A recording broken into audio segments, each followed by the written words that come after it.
நகர் சன்மாக சண்முகம் வாயிலாக இங்கே வார வாரம் நடத்தப்படுகிறது. சில காலம் என்னால் வர இயலாதற்கு வருந்துகிறேன். காரணம் சில நிகழ்ச்சிகள் நிமித்தமாக என்னால் தொடர்ச்சியாக வர முடியலை. சன்மார்க்கம் வளர்ந்து கொண்டே செல்கிறது, அதுவும் ஒரு காரணம். எல்லா இடத்திலும் சன்மார்க்கம் வளர்ந்து கொண்டே செல்வதனால் எல்லா இடத்திலும் மகள் படிப்பதற்காக அழைக்கிறார்கள். அதை தவிர்க்க முடியவில்லை. வளரும் சங்கத்தை வளர்க்க வேண்டியது நம்முடைய ஒவ்வொருவருடைய கடமையும் கூட. அதனால் தெரியவில்லை வாருங்கள் என்று கூப்பிடும் பொழுது எல்லா சங்கத்துக்கும் செல்ல வேண்டிய ஒரு கட்டாயத்துக்கு உட்பட்டிருக்கிறேன். இங்கே சன்மார்க்கம் ரொம்ப சிறப்பாக நடத்தி கொண்டிருக்கிறார்கள். ராஜேந்திர ஐயா தலைமையில் ஒரு சிறப்பாக நடக்கிறது. இன்றைய தினம் இறைவணக்கம் பாடுவதற்காக திரு முடியமானவர்கள் மேடைகள்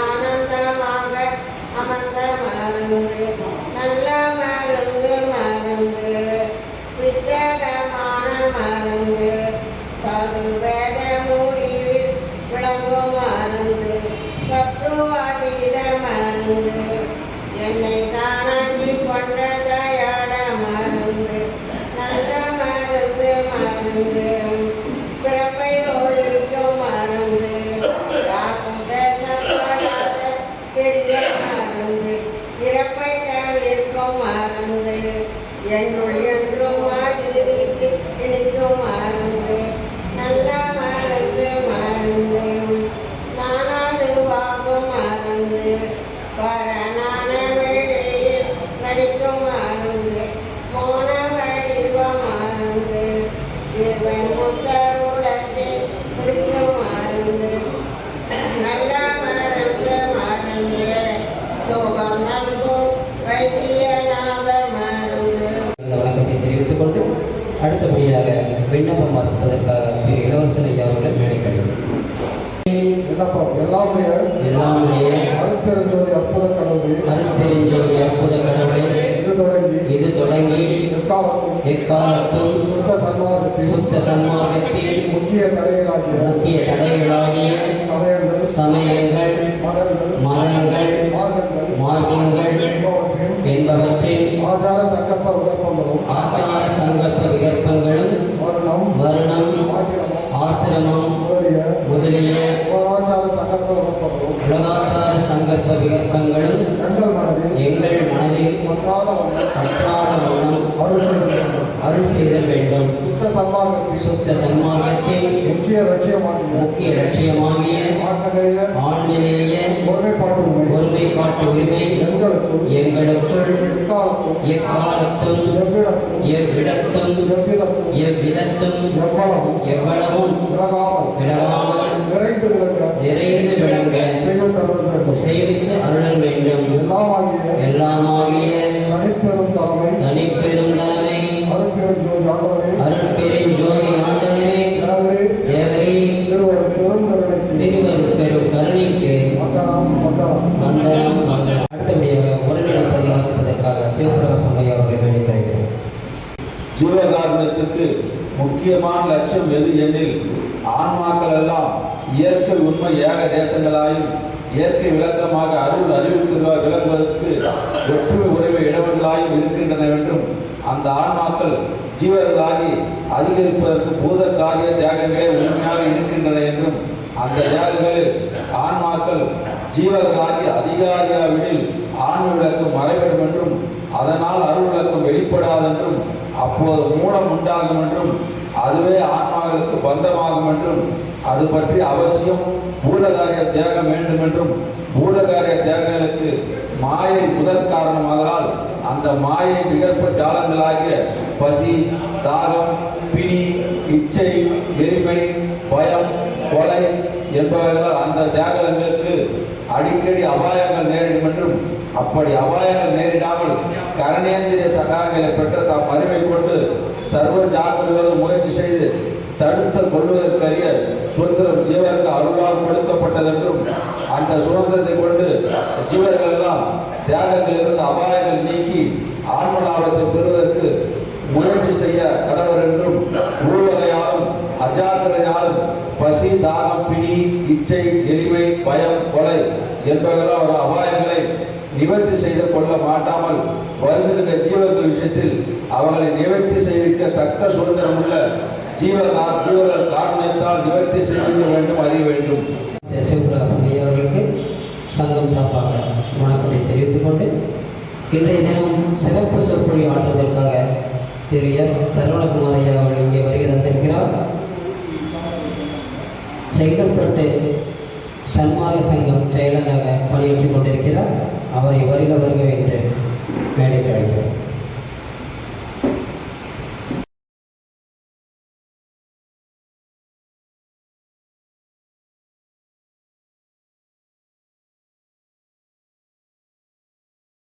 வந்தருள் புரிக வந்தருள் புரிக நிறைந்திரு தருணம் மாமணி மந்திரே ஞான சுந்தர வடிவ ஜோதியாய் விளங்கும் சுத்த சன்மார்க்க சத்குருவே தந்தருள் புரிக வரமெல்லாம் வல்ல அரியருள் ஜோதியை எனது சிந்தையில் புணர்ப்பித்து என்னுடன் கலந்தே செய்வித்து அருள் செய்வமே.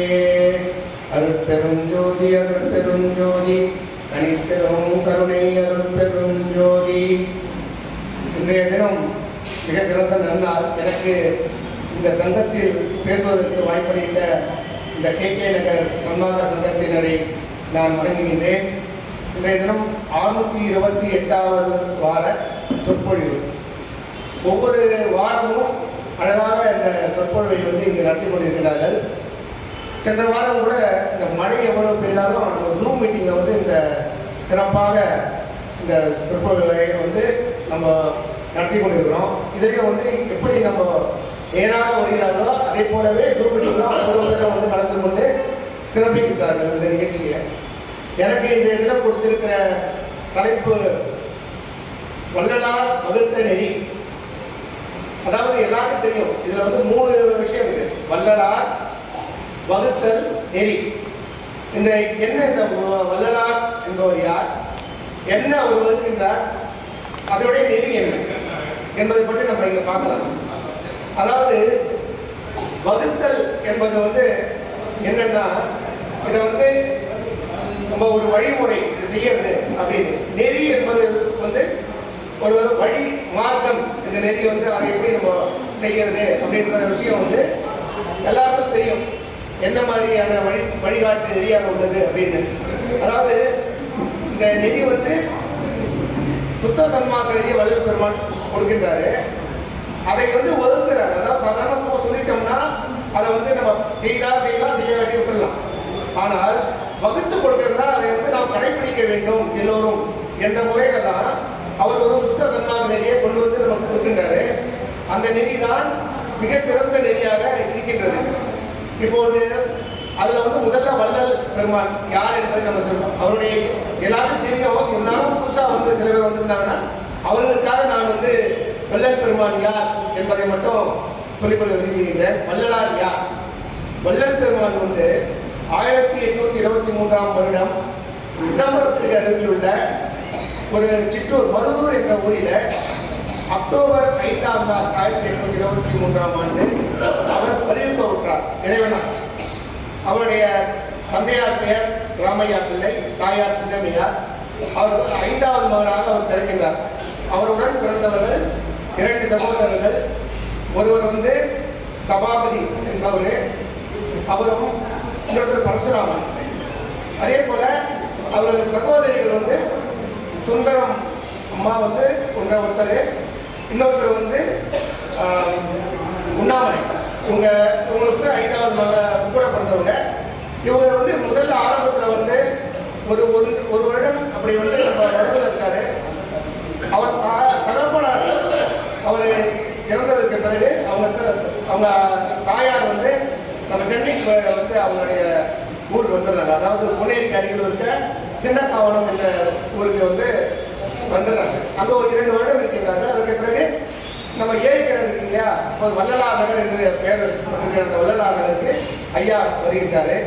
அங்கிருந்து தான் அவர் இந்த ஆரம்பத்தில் கண்டக்கோட்டம், திருவொற்றியூர் வழிவுடையம்மன் கோயில், அதன் பிறகு திருவள்ளூர் வீரசாமி, அந்த வீராவ பெருமாள் கோயில், இதே போல பல கோயில்களுக்கு சென்று 33 வருடம் அவர் சென்னையில் இருக்காரு.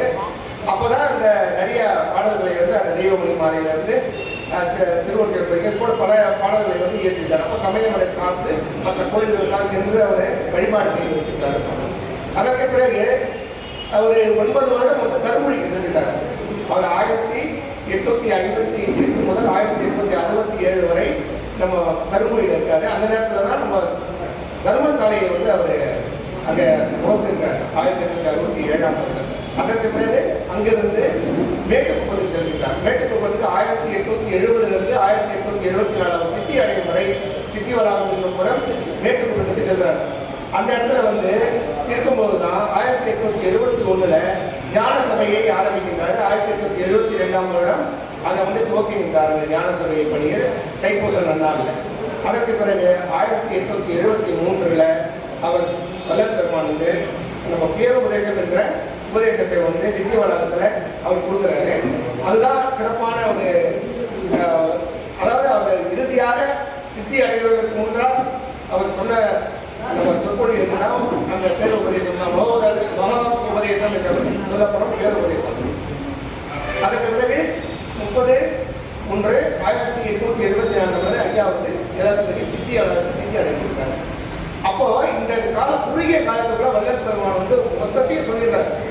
அவர் எப்படி வாழ வேண்டும், என்ன செய்ய வேண்டும் என்ற விஷயத்தை ரொம்ப அழகாக சொல்றாரு. அந்த விஷயத்தை பத்தி நம்ம இன்றைய தலைப்புல நம்ம பார்ப்போம். வள்ளல் பெருமான் எதுக்காக வந்தாரு அப்படின்றது எல்லாருக்கும் தெரியும். அகத்தை கருத்து புறத்து வெளுத்திருந்த உலகர் அனைவரையும் ஜகத்தை திருத்தி சன்மார்க்கம் அடைவித்திட அவரும் இகத்தை பலத்தை பெற்று மகிழ்வதற்கென்று இணைந்த உலகத்தை இறைவன் வருவிக்க விட்டேன் அருளை பெற்றேனே என்று வள்ளல் பெருமான் சொல்றாரு. இந்த உலகத்தில் இருக்க மக்கள் எல்லாம் அவர்கள் இந்த சன்மார்க்கத்தை அடைந்து அவர்களும் இந்த பெரிய வாழ்வான இந்த மரணா பெருவாழ்வு அடைந்து நித்திய பெருவாழ்வு அடைய வேண்டும் என்ற ஒரே நோக்கத்திற்காக வள்ளல் பெருமான் இந்த உலகத்திற்கு இறைவனால் வருவிக்க விட்டார் என்ற ஒரு சிறப்பான செய்தியை அவர் சொல்றாரு.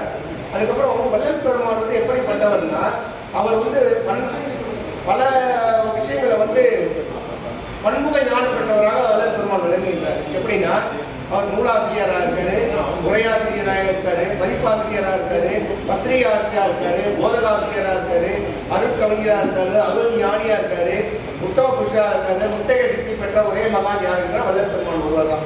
இத்தகைய ஒரு பெரும் சிறப்பு பெற்ற வள்ளல் பெருமான் இந்த பெருநெறியை நமக்கு கொடுக்கின்றார். இந்த நெறியை எப்படி கொடுக்குறாரு என்றால் வள்ளல் பெருமான் இந்த மார்க்கம் 4ஆ இருக்கு. இந்த 4 மார்க்கம் என்னன்னா சத்புத்திர மார்க்கம், தாச மார்க்கம், சக மார்க்கம், சன்மார்க்கம். இதுல சத்புத்திர மார்க்கம் எழுதுன்னா இறைவனை தந்தையாகவும் தன்னை பிள்ளையாகவும் திருஞான சம்பந்தர் சொன்னார்களே அவர் அந்த மார்க்கம் இந்த சத்புத்திர மார்க்கம். அதே போல தாச மார்க்கம் என்பது என்ன, அப்பர் திருநாவுக்கரசர் இறைவனை ஆண்டான் என்பவரும் நம் தன்னை அடிமையாகவும் பார்க்கக்கூடிய மார்க்கம் தாச மார்க்கம். அதற்கு பிறகு சக மார்க்கம் என்னென்றால் சுந்தரமூர்த்தி நாயனார், அதாவது இறைவனை தோழனாக தானும் இறைவனும் தோழனாக பார்க்கிறது சக மார்க்கம். இன்னொன்று சன்மார்க்கம், தன்னையும் நம்மளுடைய இறைவனையும் ஒரே மாதிரி தானும் இறைவனும் ஒன்றுதான் என்ற நிலையை பார்க்கறது தான் சன்மார்க்கம். நம்ம வள்ளல் பெருமான் எடுத்துக்கொண்ட மார்க்கம் எது என்றால் இந்த 4வது மார்க்கமாகிய சன்மார்க்கத்தை எடுத்துக்கொள்கிறார். ஏன்னா இந்த 4 மார்க்கத்துல சன்மார்க்கம் தான் தன்னை இறைவனாகவே பார்த்துக் கொண்டு இறைவனாகவே இறை நிலையை அடைய முடியும் என்ற ஒரு பெரிய ஒரு நிலையை அடையக்கூடிய வழி எது என்றால் இந்த சன்மார்க்க வழி தான். இந்த சன்மார்க்கத்துல சமயத்துல சொல்லியிருக்க சன்மார்க்கத்துல நிறைய விஷயங்கள்லாம் இருந்தது, தேவையில்லாத பல விஷயங்கள் இருந்ததை வள்ளல் பெருமான் கிளியர் பண்றாரு, சுத்தப்படுத்துறாரு. அதை எல்லாத்தையும் நீக்கிட்டு ஒரு சுத்த சன்மார்க்கத்தை கொண்டு வருகிறார். அதுதான் ரொம்ப சிறப்பானது. ஏனென்றால் இந்த மார்க்கத்துக்கு 4வது மார்க்கத்துக்கும் இல்லாத ஒரு சிறப்பு இந்த சுத்த சன்மார்க்க நெறியை வள்ளல் பெருமான் கொண்டு வருகின்றாரு. அதுதான் ரொம்ப சிறப்பான ஒரு விஷயம். அதாவது மற்ற மதங்களுக்கும் மற்ற சமயங்களுக்கும் எல்லாத்துக்கும் எந்த விஷயமும் தொடர்பில்லாத ஒரு தனி நெறி ஒன்று வள்ளல் பெருமான் கொடுக்கக்கூடிய இந்த நெறி. இதுல முக்கியமா என்னன்னா வள்ளல் பெருமான் கூடிய கருத்துக்கள் ஒவ்வொன்றா நம்ம பார்க்கலாம். அதாவது அவர் இந்த நெறியை மிக எல்லோருக்கும் சீக்கிரம் இதில் சேர்ந்து அவர் நித்திய பெருவாழ் அடைய வேண்டியதுக்காக கொடுக்குறாரு. நம்மளுடைய சுத்த சன்மார்க்கம் அப்படின்னா மரபை மார்க்கம். மற்றது கூட காலம் தாழ்த்தக்கூடாது, விரைவாக உடனே அடையணும். அந்த வழியை தான் வள்ளல் பெருமான் சீக்கிரத்தில் அடையக்கூடிய வழி எது என்று கூறுகின்றார்.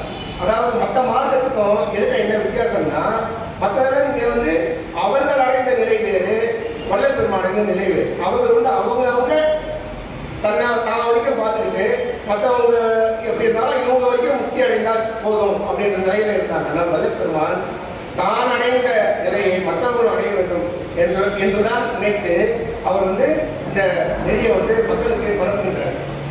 இதில் ஏதாவது ஒரு சோலையில பழங்கள் பூக்கள் எல்லாம் இருக்கு, கொட்டி இருக்கு. அவங்க போறவங்க என்ன பண்றாங்க, இந்த பழங்களையும் பூக்களையும் பறித்து கொண்டு இதை தான் சாப்பிட்டு உண்டு தான் வரைக்கும் பயனடைந்தால் போதும் என்று விட்டுகின்றார். ஆனால் வள்ளல் பெருமான் என்ன செய்யறாரு, இந்த அமுதமே கிடைக்குது அவருக்கு அந்த இடத்துல. அப்ப அந்த அமுதம் படிக்கிட்டு அவர் என்ன பண்றாரு, வெளியில வாருங்கள், இங்க அமுதம் இருக்கு, நீங்களும் இந்த பயனை, நான் அடைந்த பயனை நீங்களும் அடைய என்று கூப்பிடுறாரு. இதுதான் வள்ளல் பெருமானுக்கும் மற்றவர்களுக்கும் உள்ள வித்தியாசம். ஏனென்றால் இறைவன் கிட்ட அவர் சொல்றாரு, நீங்க எனக்கு கொடுத்துட்ட இந்த எல்லா விஷயத்தையும் எனக்கு கொடுத்துட்ட, நானும் இந்த பயனை அடைஞ்சிட்டேன். ஆனாலும் அவர் நான் ஏன்னு கேட்கிறாரு. வள்ளல் பெருமான் இறைவன் கேட்கிறாரு, உனக்கு கேட்டதெல்லாம் மீறி நான் உனக்கு இறைவனாகவே என்ன ஐந்தொழிலுக்குரிய விஷயத்தை எல்லாத்தையுமே கொடுத்துட்டேன். அப்புறம் பிறகு ஏன் நீ இந்த மாதிரி அப்படின்னா, நான் அடைந்த பயனை இந்த உலகத்தில் இருக்க மக்கள் அனைவரும் அடைய வேண்டும், அதுதான் என்னுடைய கொள்கை என்று அவர் தனக்காக வாழாமல் பிறருக்காக வாழ்ந்த ஒரு ஞானி யார் என்றால் வள்ளல் பெருமான் ஒருவர் தான். அதே போலவே வள்ளல் பெருமான் இந்த ஜீவகாரணிய ஒழுக்கம் என்பதுதான் வள்ளல் பெருமான் ஆரம்பத்தில் அவர் சொல்றார். இந்த ஜீவகாரணிய ஒழுக்கம் என்பது என்னென்றால் ஆரம்ப நிலை. இதுல இந்த முதல் படி எது என்றால் ஜீவகாரணியம் தான் நம்மளுடைய சுத்த சன்மார்க்கத்துல. அப்போ அது ஆன்ம நேயத்தை சொல்லுது. அதனால் நம்ம அடையக்கூடிய பயன் என்னன்னா மரணமில்லா பெருவாழ். இதை கைகட்டினாதான் இந்த மரணமில்லா பெருவாழ் அடைய முடியும். இந்த மரணமில்லா பெருவாழ் தான் ஆன்ம லாபம் என்பது. நாம் அடையக்கூடிய லாபம் என்னென்றால் இந்த மரணமில்லா பெருவாழ். அந்த அதுதான் நமக்கு இறுதியான ஒன்று. அதை அடைந்து நாம் கடவுள் நிலையறிந்து அம்மயமாக. அப்போ இந்த ஜீவ எப்படி மனித பிறவி எடுத்தால் அதனுடைய பயன் என்ன, எதற்காக நாம் மனித பிறவி எடுக்கிறோம் ஏனென்றால் கிடைப்பதற்கு அரிய ஒரு பிறவி எதுதான் மனித பிறவி. ஏனென்றால் ஆரம்பத்தில் நம்ம தாவரமாகவும் உருவாகவும் விலங்காகவும் தேவராகவும் நரகராகவும் இந்த மாதிரி இருந்து இறுதியாக இந்த மனித பிறவியை நாம் பெற்றுக்கொண்டிருக்கோம். அப்ப அந்த மனித பிறவியோட பயன் என்ன என்றால், நாம் இந்த சுத்த சன்மார்க்க நெறியில் நாம் பயணித்து அதை கடைபிடித்து இறுதியாக நாம் கடவுள் நிலை அறிந்து அம்மயமாதல். இதுதான் வள்ளல் பெருமான் வகுத்த நெறி. இந்த வகுத்த நெறியில பல விஷயங்கள் இருக்கு. எப்படி நம்ம சாதாரண அடைய முடியுமா என்பதை நம்ம இங்க பார்க்கலாம்.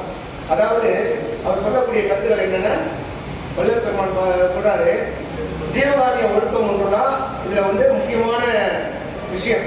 அதுல வள்ளல் காட்டும் நெறி தயவு, கருணை, அன்பு ஆகியவராம்.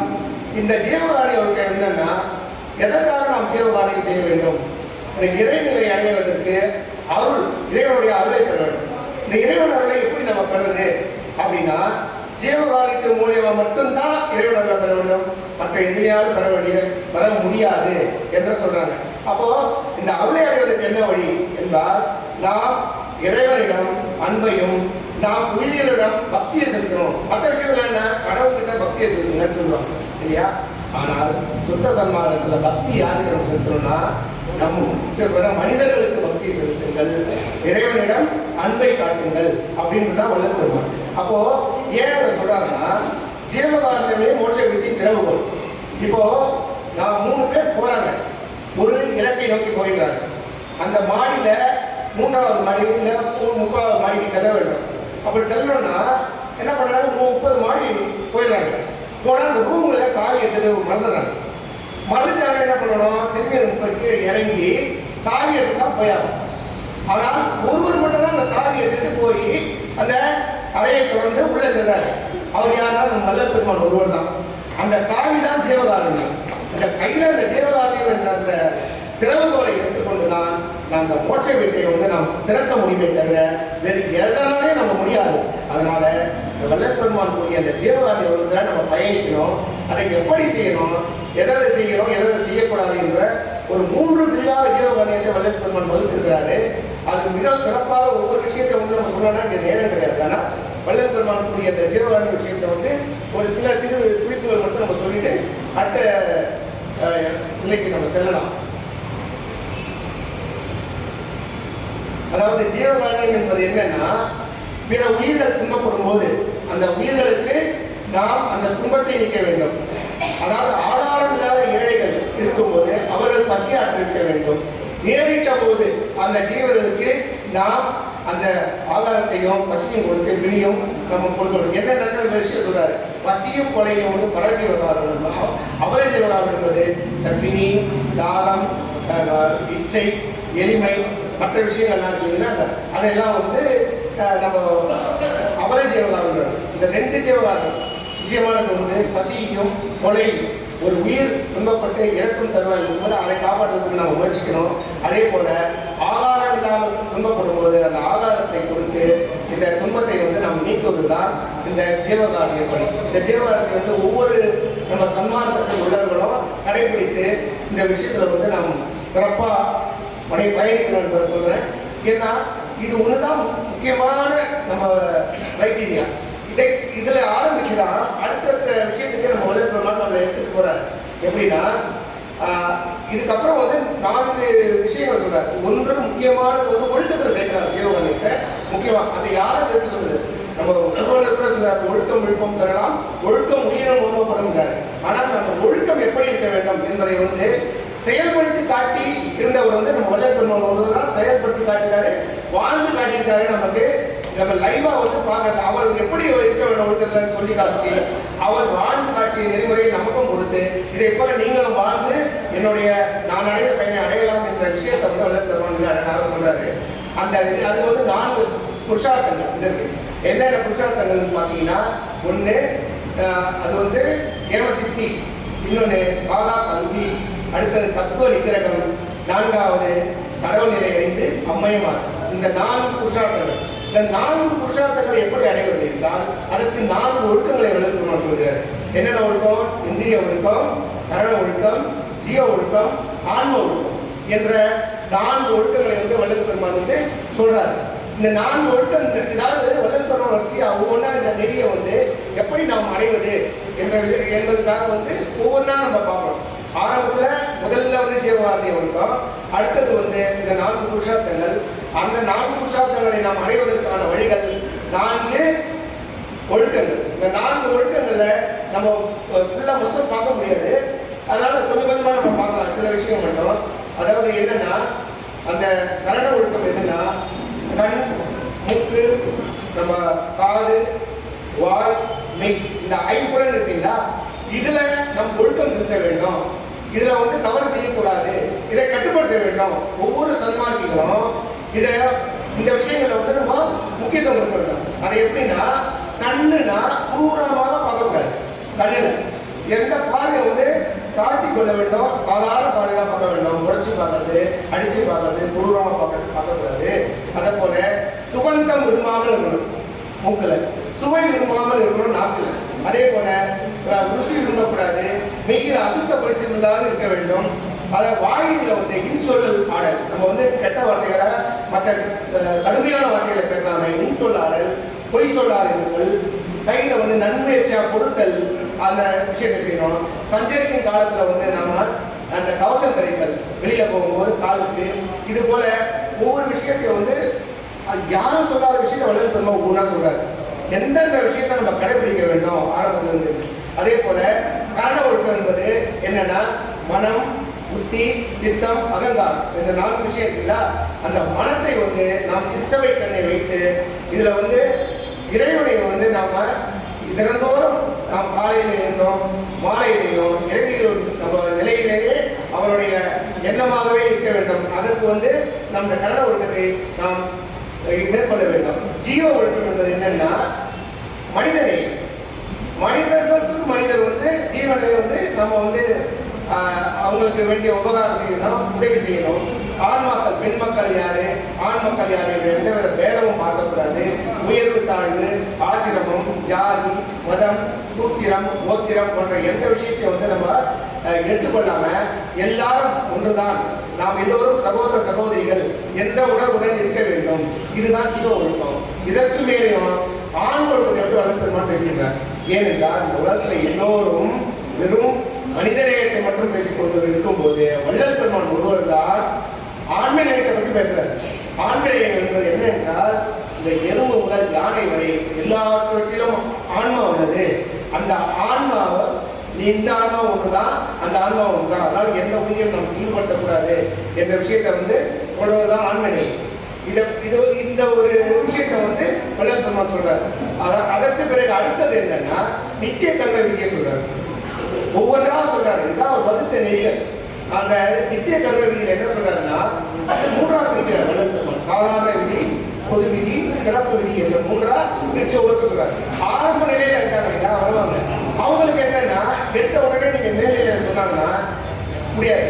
கொஞ்சம் கொஞ்சமா தான் நம்ம ரன்னிங்ல வந்தா எடுத்த உடனே 1 கிலோமீட்டர் 10 நிமிஷத்துல போனோம்னா அவங்க ரொம்ப கஷ்டம். ஒரு கிலோமீட்டர் ஆனா அவங்க வந்து ஒரு 20 நிமிஷம் ஸ்லோவா போயிட்டு அடுத்து இன்னும் கொஞ்சம் வேகமா, அதுக்கப்புறம் அந்த ஸ்பீடு அந்த மாதிரி சொல்றாரு வள்ளல் பெருமான் வந்து. அதாவது சாதாரண விதியில வந்து எதை நம்ம சாப்பிடணும், எதை சாப்பிடக்கூடாது, காலையில இருந்து எழுந்திருந்து தூங்கி எழுந்திருந்து நாம் இரவு படுக்கும் வரை என்னென்ன மேற்கொள்ள வேண்டும், ஒவ்வொரு குழந்தைக்கு எப்படி தாயார் சொல்லி கொடுப்பாங்களோ அதே போல வள்ளல் பெருமான் வந்து மனிதர்களுக்கு நம்மளுடைய எல்லோருக்கும் இந்த மனிதர்களுக்கு வந்து ஒவ்வொரு விஷயமாக சொல்றாரு. தான் மேல் அடைய வேண்டும், ஒவ்வொருத்தரும் இந்த நிலையை அடைந்து இறைவன் நிலையை அடைய வேண்டும், ஆன்மலாபம் பெற வேண்டும் என்ற ஒரே கருத்துல வள்ளல் பெருமான் சொல்றாரு. எப்படி நாம் பல் தேய்க்க வேண்டும், எப்படி குளிக்க வேண்டும், எப்படி நம்ம வந்து தூங்க வேண்டும், அதை போல எப்படி சாப்பிட வேண்டும், என்னென்ன சாப்பிட வேண்டும், இதை பற்றி வந்து டீட்டெயிலாக இருக்கு. அவங்க உரைநடை பகுதி இருந்தால் அதில் நீங்கள் வந்து படிச்சுக்கலாம். என்னன்னா இதை வந்து ஒவ்வொன்றா விஷயம் சொன்னால் அது ரொம்ப நேரம் ஆகும்.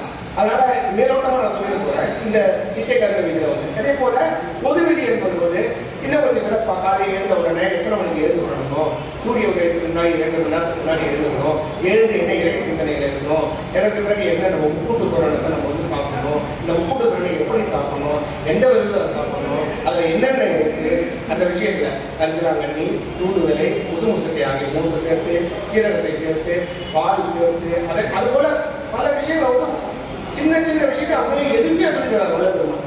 யாருக்கும் புரியாமே கிடையாது, அவ்வளோ அழகா ஒவ்வொன்றே கொண்டு போறாரு.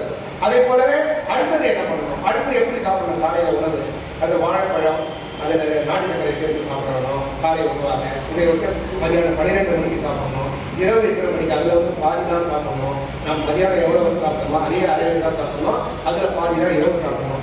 இப்படி வைத்துக் கொண்டால் எந்த வித நோய் இல்லாமல் நல்ல